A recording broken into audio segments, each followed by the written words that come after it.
There was an incredibly sad and heartbreaking story that I heard on the news many, many years ago of a San Diego man who was driving home from work, just like he did every other weekday.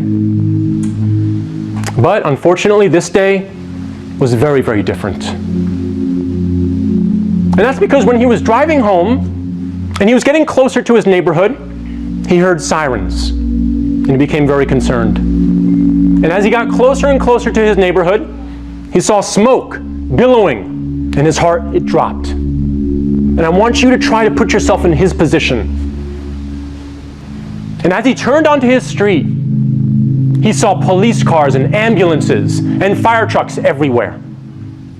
And as he came closer and closer to his house, finally he made it as close as he could. He looked up and his house was engulfed in flames. And his family was still inside. And the end result was his 2 children and his wife and his mother-in-law all died. Now just try to imagine being him. Obviously we can't do that unless you've lost somebody very close to you, tragically. But try to imagine, try to capture just a sliver of the immense sorrow that he must have had at that moment. His family killed, his house burned down. Now, listen to this hadith of the Prophet, peace and blessings be upon him. He said, the person that misses the Asr prayer, it's as if they lost their family and all their wealth. SubhanAllah.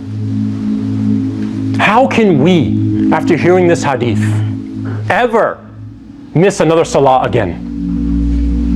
We should at least make the intention and the resolve to try to pray our fard prayers if we're not doing it already, because of the immense reward that we lose for not praying that prayer, and perhaps the tremendous amount of punishments that will come to us for deliberately missing that prayer.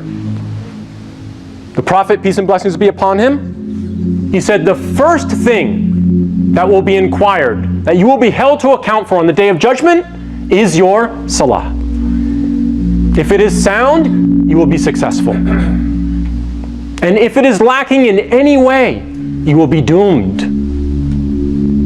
In another hadith, the Prophet, peace be upon him, he said that if someone leaves off the prayer, meaning they don't pray, they are a disbeliever.